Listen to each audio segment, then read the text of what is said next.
Hey guys, welcome back to our YouTube channel learn science. तो बच्चों, कैसे हैं आप लोग? उम्मीद करते हैं कि आप लोग अच्छे होंगे। तो बच्चों, आज हम लोग पढ़ने जा रहे हैं class 9 NCERT geography chapter number 2 physical features of India का पार्ट 2। होप सो कि आप लोगों ने पार्ट फर्स्ट देख लिया होगा। नहीं देखा तो आप लोग फट से जाकर उसको देखिए, फिर पार्ट 2 पढ़िएगा। ओके, तो देखिए बच्चों, हम लोग इसमें फिजिकल फीचर्स में जो हम लोग पढ़े थे, तो इंडिया के हम लोग जो मेजर फिजिकल फीचर्स हैं जिसमें इंडिया के अंदर जो लैंडफॉर्म्स पाई जाती है, जैसे हम लोगों ने पार्ट फर्स्ट में पढ़ा था कि पूरे वर्ल्ड में जितनी लैंडफॉर्म्स पाई जाती हैं वो सभी लैंडफॉर्म्स जो है हमारी एक कंट्री इंडिया में पाई जाती हैं।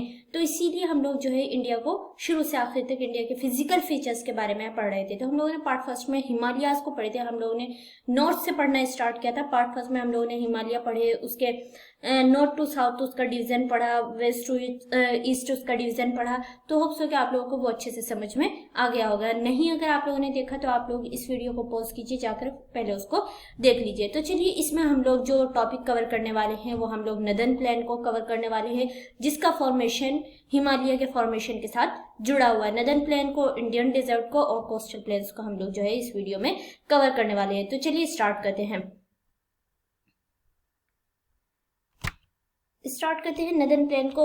तो सबसे पहले नदन प्लेन के बारे में हमारे पास हमारी बुक में जो लाइन लिखी हुई है वो ये है कि the northern plain has been form by the interplay of the three major river systems, namely the Indus, the Ganga and the Brahmaputra along with their tributaries. कि जो नदन प्लेन बना है वो तीन नदियों के बीच में बना है, मतलब तीन नदियों का जो पूरा रिवर सिस्टम है, थ्री मेजर रिवर सिस्टम है, उसके बीच में बना है। और वो तीन नदियां कौन सी है? इंडस, गंगा एंड ब्रह्मपुत्र, और मतलब जो उनकी ट्रिब्यूटरीज हैं उसको मिलाकर बना है। तो सबसे पहले हम लोग जो है चलते हैं थोड़ा मैप की तरफ और देख लेते हैं हम किसको, नदन प्लेन को। देखिए ये पूरा एरिया आप देख रहे हैं, जितना ऑरेंज है ये पूरा एरिया क्या है? नदन प्लेन है। यहाँ पर हिमालयाज है, यहाँ पूरे हिमालयाज है। तो हम लोग ने हिमालयाज में क्या पढ़ा था कि जब अर्थ जो है, जब गोंडवाना लैंड और अंगारा लैंड जब टूटी, तो हमारा जो इंडो ऑस्ट्रेलियन प्लेट है वो फ्लोट करते हुए किससे जाकर टकराया था? यहाँ पे जो यूरेनेशियन प्लेट थी उससे जाकर टकराया था।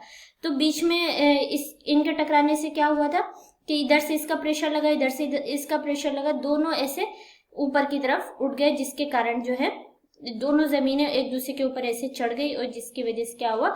हिमालय का निर्माण हुआ। हिमालय का जब निर्माण हुआ, तो जब ऐसे करके हिमालय का निर्माण हुआ, तो यहाँ पे जो लैंड थी ना, तो इस पे जो है क्या हुआ, ये मतलब पूरी डिप्रेशन पड़ी ना। कोई चीज ऐसे उठेगी तो एक चीज तो इधर से ऐसे दबेगी ना, ऐसे दबने लगी।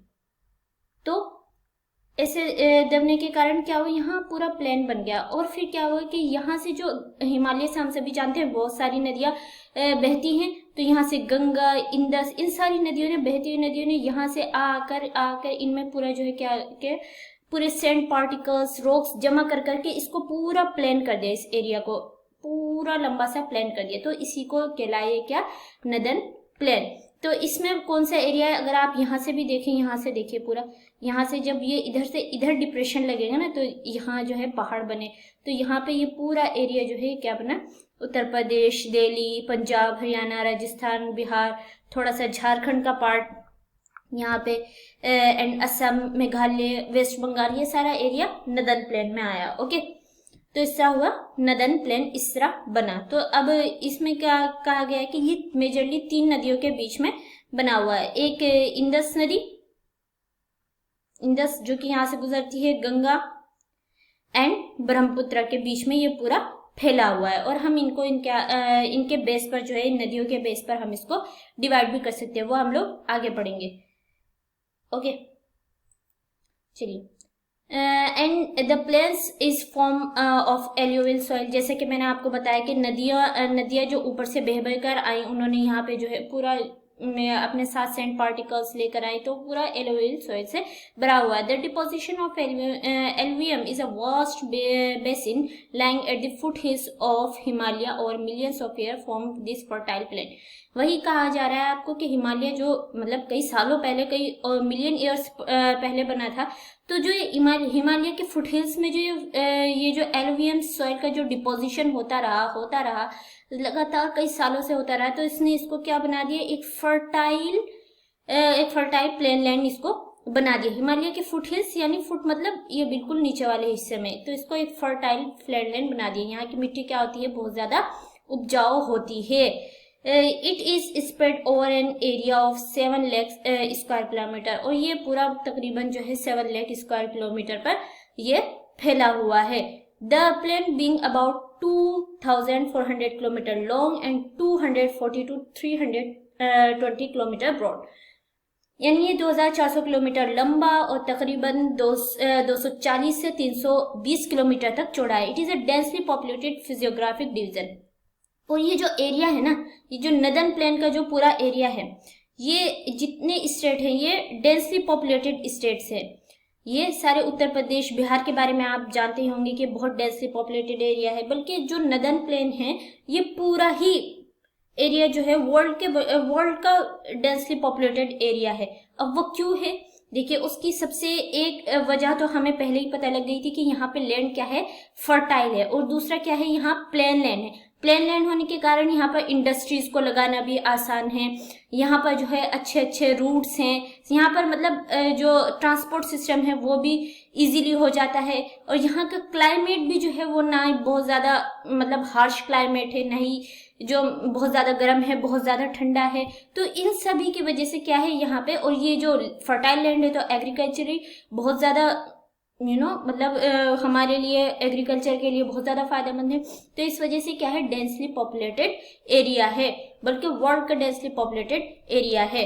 तो ये था हमारा किसका एक्सप्लेनेशन, नदर्न प्लेन का। अब देखिए नदर्न प्लेन जो है हर जगह से एक जैसे नहीं होते। ओके, अब यहाँ पर आपको रिवराइन आइलैंड के बारे में कुछ चीजें देखिए, ये 2 चीजें हैं, आप इनको पढ़ लीजिएगा। ये आपको मतलब डू यू नो में दी गई हैं कि अगर ये चीजें आपको मालूम होनी चाहिए।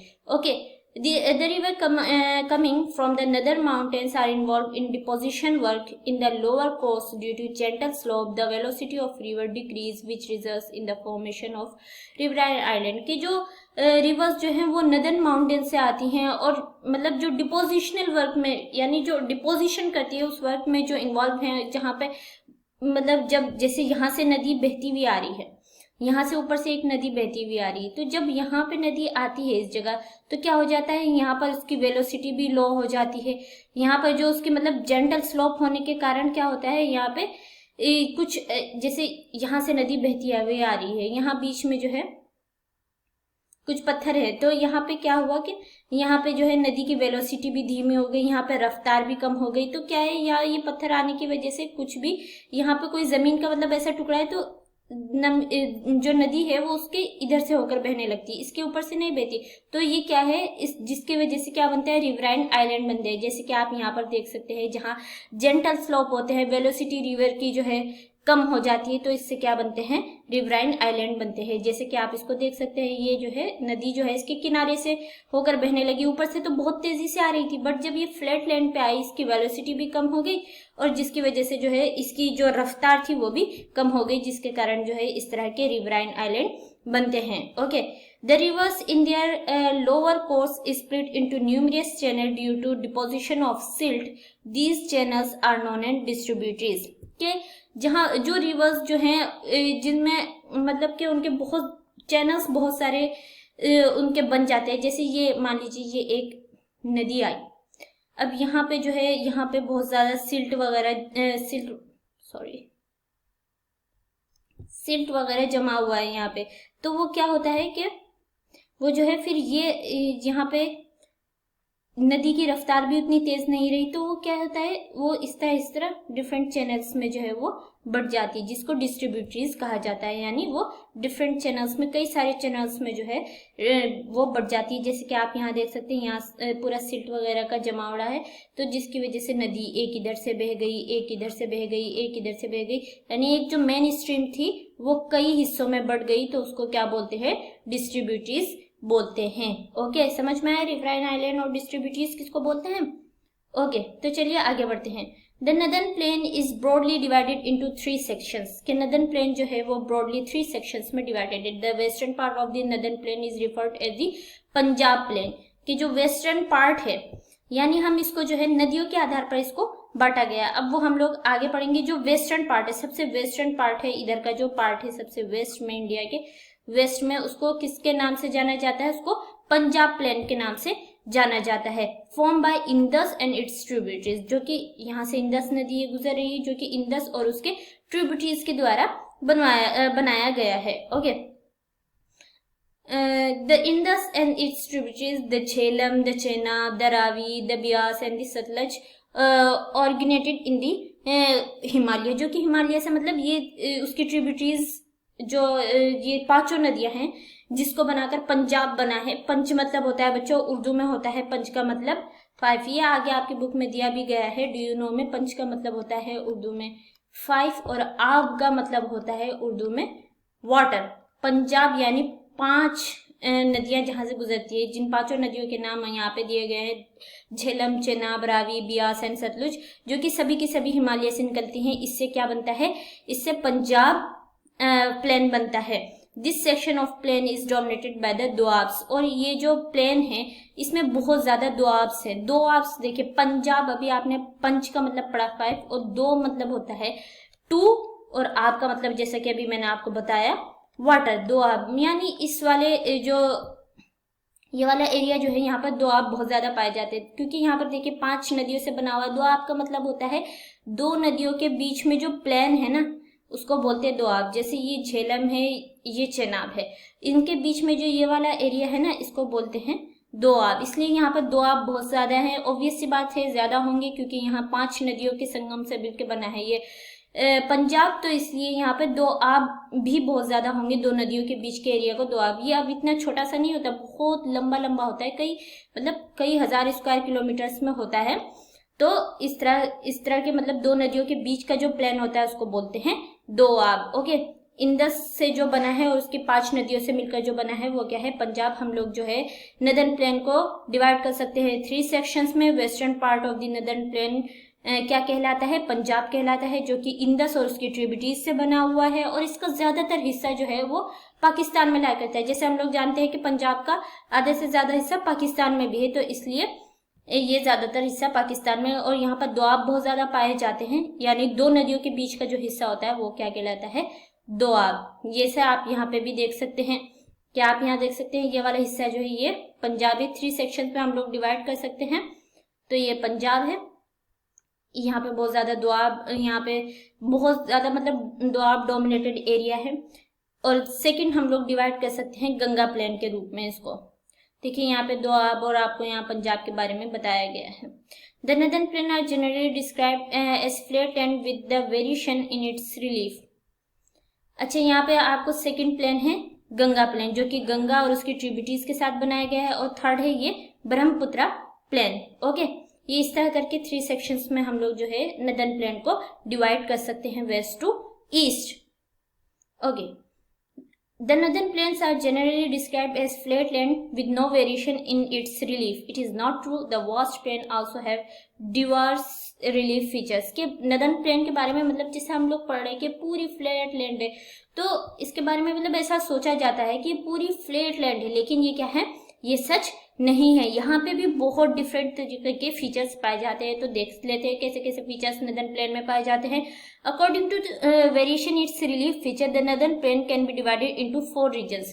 कि इसकी मतलब इसके रिलीफ फीचर्स के आधार पर अगर हम रीजनली इसको डिवाइड करें तो हम लोग इसको 4 रीजन में डिवाइड कर सकते हैं। कितने रीजन्स में डिवाइड कर सकते हैं? 4 रीजन्स में डिवाइड कर सकते हैं। ओके, देख लेते हैं कैसे। The rivers, after descending from the mountain, deposit pebbles in a narrow belt of about 8 to 16 kilometers in width, lying parallel to the slopes of Shivaliks. It is known as Bhabar. All the stream disappear in the Bhabar belt. यानी अब आपको यहाँ 4 हिस्सों में जो है हम regionally इनको डिवाइड कर सकते हैं नदर्न प्लेन्स को। देखिए अब कैसे, ये जो फोटो है, ये जो पिक्चर है, ये परफेक्ट है। अगर आप इसको ऐसे करके भी देख सकते हैं, अगर आप ऐसे देखना चाहे, मतलब ये हिमालय, जैसे ये इंडिया हुआ ना, ये हिमालय, ऐसे अगर आप देखना चाहे तो ये पिक्चर पहले आप समझिए। ये जो शिवालिक है, ये हिमालय से ये सबसे लास्ट में क्या है? शिवालिक। थर्ड रेंज को क्या कहा गया था? शिवालिक। ओके, फर्स्ट रेंज को greater Himalaya, second lesser Himalaya, third Shivalik. Okay, तो जो शिवालिक के फुट हिल्स में है ना, यहाँ पे तकरीबन 8 से 16 किलोमीटर के करीब जो है पैरेलल स्लोप्स हैं, जिनको भाबर के नाम से जाना जाता है। भाबर, देखिए भाबर का एक थोड़ा सा वर्ड समझिए। यहाँ पे क्या होता है, यहाँ पे पत्थर पत्थर, इस तरह के पत्थर वाली जो है यहाँ पे फीचर्स, बिल्कुल ऐसे पत्थर पत्थर पत्थर हमें देखने को मिलते हैं। तो भाबर, देखिए अब ये भाबर बना कैसे, जब यहाँ से ऊपर से नदियां बहकर आई, तो नदियां मतलब बिल्कुल फाइन पार्टिकल्स तो नहीं लेके आती ना, वो बड़े बड़े भारी भारी पत्थर भी लेकर आती, तो वो भारी भारी पत्थर आके सारे यहाँ पर बिल्कुल जो हिमालय का जो शिवालिक का फुटहिल है यहाँ पर जमा हो जाते हैं। तो यहाँ पर भारी भारी पत्थर से आप भाबर याद रख सकते हैं। शिवालिक के सबसे नीचे क्या है, भाबर। आपसे कोई पूछा जा सकता है, आपसे पूछा जा सकता है कि नदन हिमालय के रिलीफ फीचर्स को अगर आप डिवाइड करें तो आप कितने हिस्सों में आप बता सकते हैं। हम उसको रीजनली 4 रीजन्स में जो है हम उसको डिवाइड कर सकते हैं। तो सबसे फर्स्ट हम लोग याद रखेंगे हिमालय के शिवालिक के फुटहिल में जो है क्या है, भाबर, जहाँ पर क्या है, भारी भारी पत्थर हैं। और यहाँ पर जितनी नदियां आती है ना वो यहाँ पर डिसअपियर हो जाती है। यहाँ पर डिसअपियर क्यों हो जाती है, ऐसा नहीं कि वो यहाँ के बहना बंद हो जाती, बल्कि ये बड़े बड़े भारी पत्थर हैं, ये इनके बीच में से बहती हैं। आप लोगों ने कई जगह फोटोज में, एनिमेशन में देखा होगा, या अगर आप लोग कहीं घूमने भी गए होंगे तो आपने देखा होगा कि कहीं कहीं नदियां इतनी छोटी हो जाती हैं कि आप जो है इसे फलांग के भी उनको पार कर सकते हैं। इसका मतलब ये नहीं कि नदियां मतलब खत्म हो गई, नहीं, उनकी चारों तरफ बड़े बड़े पत्थर उनके ऊपर आ जाते हैं, लेकिन पानी जो है वो नीचे से बहता रहता है, नीचे से बहता रहता है। तो इसी वजह से ये क्या है, ये भाबर है। यहाँ पर आकर सारी जो स्ट्रीम्स हैं वो क्या हो जाती है, डिसअपियर हो जाती हैं। ओके, अब second, south of this belt the streams and rivers re-emerge and create a wet, swampy, marshy region known as Tarai. This was a thicky forest region full of wildlife. अब देखिए यहाँ भाबर से आने के बाद जब यहाँ सारे जो है बड़े बड़े पत्थर यहीं आके रुक गए, यहीं बड़े बड़े पत्थर, तो फिर यहाँ पे जो है फिर यहाँ पे दोबारा से जो है नदी हमें दिखनी शुरू हो जाती है, दोबारा रीमर्ज हो जाती है नदियाँ। तो ये क्या करती है, ये बहुत ही एक स्वैम्पी सा, बहुत एक दलदलीय सा एक रीजन बनाती हैं। यहाँ पर नदियाँ जब दोबारा उभरती हैं, यहाँ पर छोटे छोटे लैंड्स भी होते हैं, तो यहाँ पर क्या होता है, यहाँ जिसकी वजह से यहाँ पे बहुत ज्यादा थिकी फॉरेस्ट पाए जाते हैं और बहुत ज्यादा वाइल्ड लाइफ भी यहाँ पर शेर वगैरह भी देखने को मिल जाते हैं तराई रीजन में। ओके, यहाँ पे दोबारा से जो है नदियां दोबारा रीइमर्ज होती हैं। यहाँ तो पत्थरों की वजह से ढक गई थी, फिर यहाँ दोबारा रीइमर्ज होंगी तो वो अपने साथ बहुत सारा वेट स्वैम्पी सा एरिया वो बनाती है नदियां, जिसको क्या कहा जाता है, तराई। तो हिमालय से सबसे पहले भाबर, जिसमें भारी भारी पत्थर थे, तराई यानी जो जैसा हम लोग बोलते हैं ना उर्दू में तर करना यानी गीला करना, ये पसीने से तर हो गया यानी गीला हो गया। तो इससे हम याद रख सकते हैं, ये मतलब कॉमन सेंस भी है कि ऊपर से हिमालय से भारी भारी पत्थर आएंगे तो वो यहीं रुक जाएंगे। उसके बाद यहाँ से नदियां इसके नीचे से बहती गई तो यहाँ पे जो एरिया बना वो काफी तराई, मतलब काफी तराई गीला गीला एरिया बना स्वयं से, जिसमें जाहिर सी बात है यहाँ पे मिट्टी भी होगी, पानी भी होगा, तो यहाँ पे क्या होगा, फॉरेस्ट बहुत अच्छा उगेगा, थिकली फॉरेस्ट है जिसमें वाइल्ड लाइफ बहुत ज्यादा देखने को मिलती है हमें। उसके बाद फिर हम आगे बढ़ते हैं, तो हमने क्या कहता है, हम 4 रीजन्स में डिवाइड कर सकते हैं। The largest part of northern plain is form of older alluvium. It lies above the flood plains of the rivers and present terrace-like feature. This part is known as Bhangar.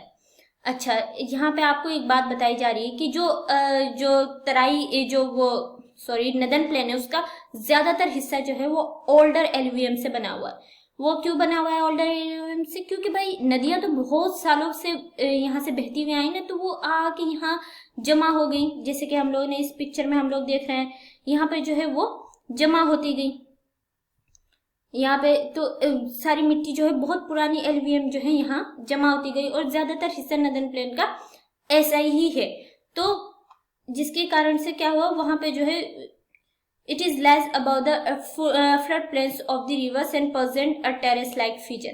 अच्छा, ये जो अब यहाँ पे जो है, यहाँ पे नदियां भी होंगी, जब यहाँ पे ऐसे हम लोग चल रहे हैं तो यहाँ पे यकीनन सी बात है यहाँ नदियां भी बह रही होंगी कई, जैसे कि आप लोग यहाँ देख सकते हैं यहाँ नदियां भी बह रही हैं। तो ये जो है ये टेरेस लाइक फीचर बनाती है, यहाँ जब बीच से नदियां बहती हैं तो ये टेरेस लाइक फीचर बनाती है। और ये फ्लड प्लेन्स में, यानी जब फ्लड आती है तो जैसे आप इस पिक्चर में देख सकते हैं, जब फ्लड आई, जैसे ये एक नदी बह रही है, जब बारिश हुई, बहुत ज्यादा फ्लड आया, तूफान वो सैलाब आया, तो पूरा ये नदी जो है ऊपर तक भर के यहाँ तक बहने लगी नदी।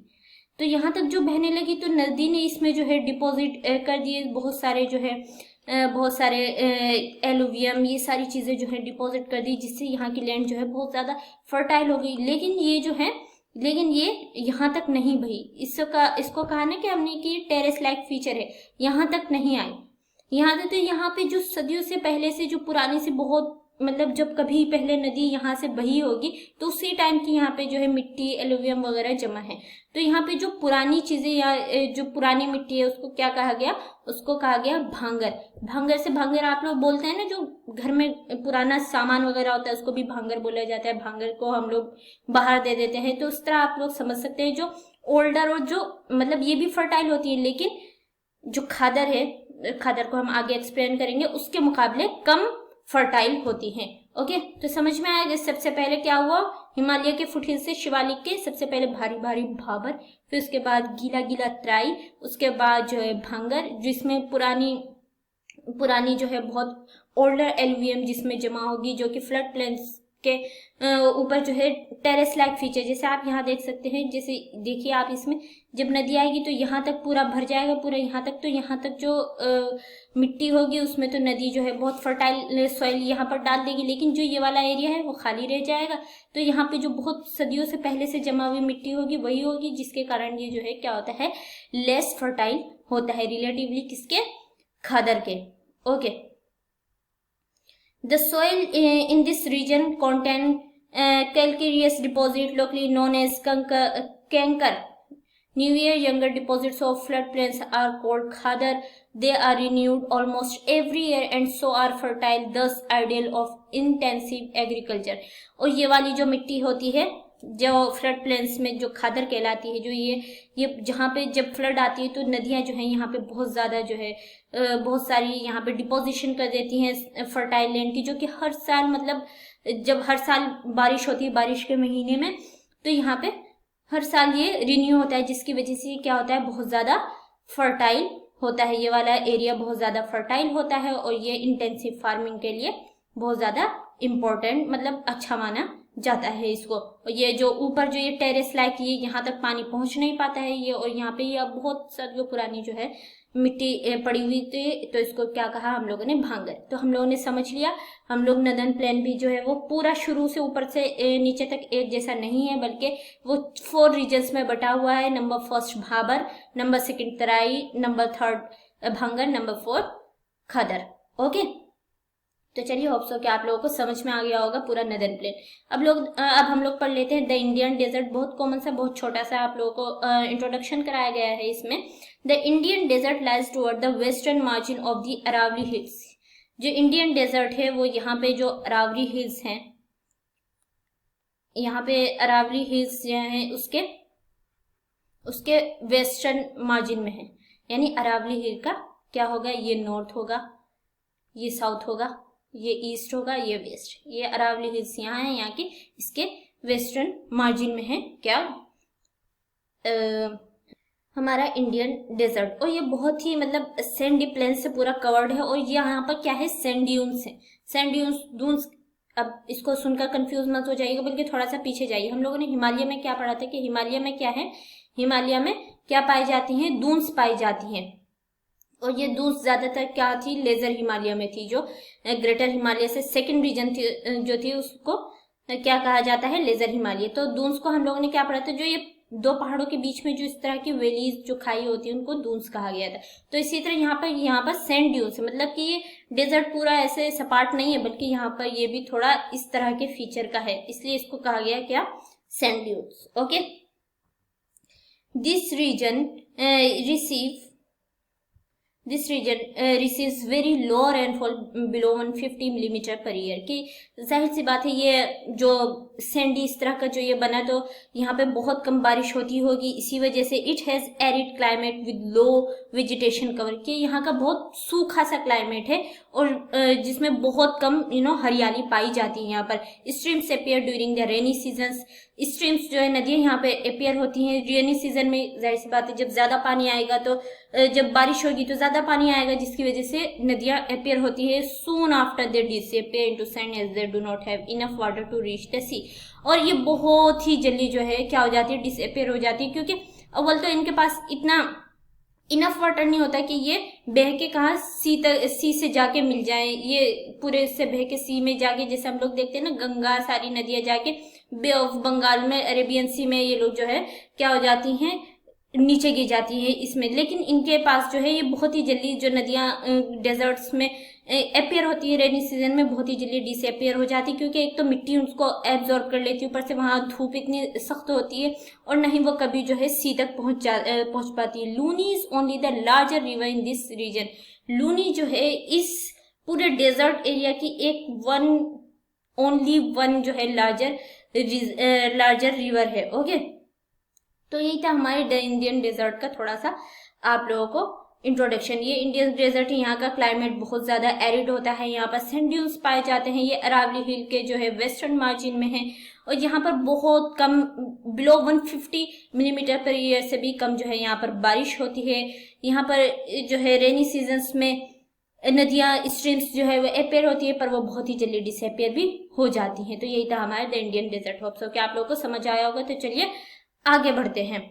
आगे हम लोग आज का जो हमारा थर्ड टॉपिक है वो है द कोस्टल प्लेन्स, यानी जो कोस्ट यानी नदियां जो घाट होते हैं, जो हमारे इंडिया में जो ये प्लेट्यू है, जैसे मान लीजिए ये पूरा इंडिया है, यहाँ ये जो पठारी इलाका है इसके नीचे का जो ये कोस्टल प्लेन्स है, इसके बारे में आज हम लोग पढ़ने जा रहे हैं। Okay, the peninsular plateau is flanked by stretch of narrow coastal strips running along the Arabian Sea on the west and Bay of Bengal on the east। जो जैसे मैंने अभी आप लोगों को बताया कि जो हमारा पेनिनसुलर प्लेट्यू है इसके दोनों तरफ जो है बहुत ज्यादा नैरो कोस्टल स्ट्रिप्स हैं, जो कि अरेबियन सी से लेके वेस्ट बंगाल तक जो है पूरी यहाँ से यहाँ तक हैं। ये the western coast sandwiched between the western Ghats and the Arabian sea is a narrow plain. अच्छा, ये हम थोड़ा सा चल जाते हैं इस पे आ जाते हैं। देखिए ये वेस्टर्न घाट्स जो है इधर हमारी इंडिया के वेस्ट में, ये हमारा इंडिया का वेस्ट है। वेस्टर्न घाट्स जो है वो यहाँ पर क्या है, यहाँ पर अरेबियन सी है। तो अरेबियन सी, वेस्टर्न घाट जो है वो अरेबियन सी के बीच में जो है वो क्या है, सैंडविच्ड है, यानी इसके बीच में ये पड़ता है। Okay, is a narrow strip, is a narrow plain. ये बहुत मतलब नैरो सा है, मतलब यहाँ पे ये जो है बहुत ज्यादा इस पे यहाँ पे जगह नहीं है, ये एकदम से यहाँ पे पहाड़ आपको देखने को मिल जाएंगे। ये बहुत नैरो स्ट्रिप है, यानी बहुत नैरो सा है, ज्यादा चौड़ा नहीं है, ईस्ट की तरह चौड़ा नहीं, ईस्टर्न घाट्स की तरह चौड़ा नहीं है, बल्कि वेस्टर्न घाट जो है बहुत नैरो स्ट्रिप है, बहुत कम चौड़ाई में है, बहुत पतली सी इसकी एक श्रृंखला है। ओके, द वेस्टर्न कोर, अच्छा, in a narrow plain it consists of 3 sections. The northern part of the coast is called Konkan, Mumbai to Goa. The central stretch is called Kannada plain, while the southern stretch is referred as the Malabar coast। यानी अब ये जो पूरा, ये देखिए यहाँ पे हम लोग आ गए, ये जो पूरा कोस्टल एरिया है, ये पूरा ये क्या है, ये जो है पूरा कोस्टल एरिया जो है उसको 3 सेक्शंस में, काफी लंबा है, हम इसको 3 सेक्शंस में जो है इसको डिवाइड कर सकते हैं, को पूरे 3 सेक्शंस में डिवाइड कर सकते हैं। ये जो मुंबई टू गोवा जो है इसको हम लोग ने क्या कहा, इसको हम लोगों ने यहाँ तक क्या कहा, इसको हम लोगों ने कहा कोंकण कोस्ट। ओके, अब यहाँ से लेके यहाँ तक ये हुआ कन्नड़ कोस्ट। यहाँ पे केरल है, तो केरल में क्या बोली जाती है, कन्नड़ बोली जाती है, तो इसी वजह से इसको कन्नड़ कोस्ट कहा गया। मतलब ये एक सिंपल सी एक नॉलेज है कि इसलिए इसको हम जो है कन्नड़ कोस्ट कहा जा सकता है। और ये नीचे तक यहाँ पर ये क्या आ गई, मालाबार कोस्ट आ गई। तो हम वेस्टर्न घाट को जो है 3 पार्ट्स में डिवाइड कर सकते हैं। वेस्टर्न घाट को हम 3 पार्ट्स में डिवाइड कर सकते हैं। मुंबई टू गोवा का स्ट्रेच कहलाता है कोंकण कोस्ट, बीच में Kannada coast, and third Malabar coast. तो ये था division of Indian coastal plain of the Indian coastal plain का वेस्टर्न घाट का डिवीजन। ओके, अब थोड़ा हम पढ़ लेते हैं ईस्टर्न घाट को। The plain along the bay of Bengal are wide and level. जैसे कि अभी हम लोगों ने पढ़ा, दोनों का अगर हम कंपेयर करें तो जो वेस्टर्न घाट है वो बहुत क्या है, नैरो स्ट्रिप है, बहुत नैरो प्लेन है। लेकिन ईस्टर्न पार्ट जो है, जो बे ऑफ बंगाल में, जो बे ऑफ बंगाल की तरफ है, वो क्या है, बहुत वाइड और लेवल्ड है। यानी यहाँ पर एकदम से पहाड़ नहीं है, बल्कि यहाँ ये थोड़ा सा, अगर आप इस वाले पिक्चर में देखिए ये बहुत अच्छा खासा ये वाइड है।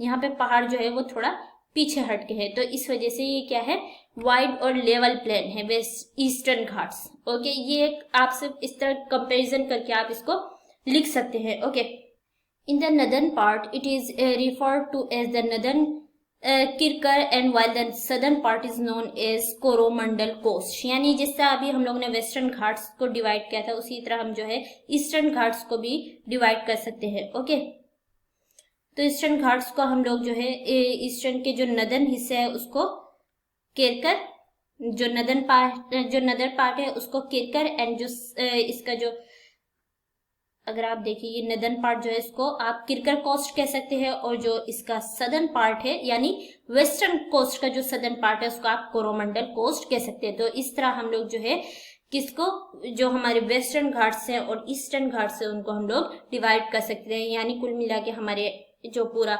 कोस्टल प्लेन है इंडिया को उसको हम लोग डिवाइड कर सकते हैं। तो आप ये सारे नाम याद कर लीजिएगा, आप लोग याद करेंगे तो आपको याद होगा, और ये आपको याद करना बहुत ज्यादा जरूरी है क्योंकि सीधा डायरेक्ट आपसे क्वेश्चन पूछा जा सकता है। ओके, तो चलिए, large rivers such as Mahanadi, Godavari, the Krishna and the Kaveri has formed extensive delta on this coast। यानी ये सारी जो लार्ज नदी है यहाँ पे ये डेल्टा बनाती हैं। Lake Chilika is an important feature along the eastern coast. जो लेक चिलिका है वो एक इम्पोर्टेंट फीचर है। तो आप लेक चिलिका को किस में देखेंगे, आप शिलिका भी बोलते हैं इसको, चिलिका भी बोल सकते हैं, तो सबका अपना अपना प्रोनाउंसिएशन है, लेकिन हम यहाँ क्या बोलेंगे, हम लोग शिलिका बोलते हैं इसको। ओके, ये ईस्टर्न कोस्ट का बहुत एक इंपॉर्टेंट फीचर है, आप इसको जो है मैप पर देखिएगा। ओके, तो यहाँ पे देखिए, यहाँ अच्छा लास्ट में आपको यहाँ पे थोड़ा सा डेजर्ट के बारे में दे रखा है, इंडियन डेजर्ट के बारे में, कि the Thar desert is about 80 kilometres long and 50 kilometres wide. जैसे कि अभी हम लोग नदर्न प्लेन की लंबाई चौड़ाई को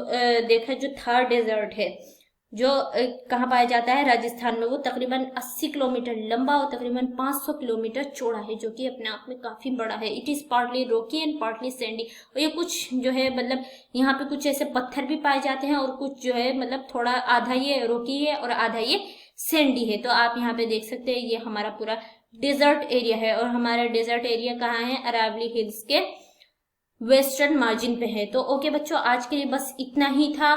आप लोगों को समझ में आया होगा तो वीडियो को जरूर से लाइक कीजिए।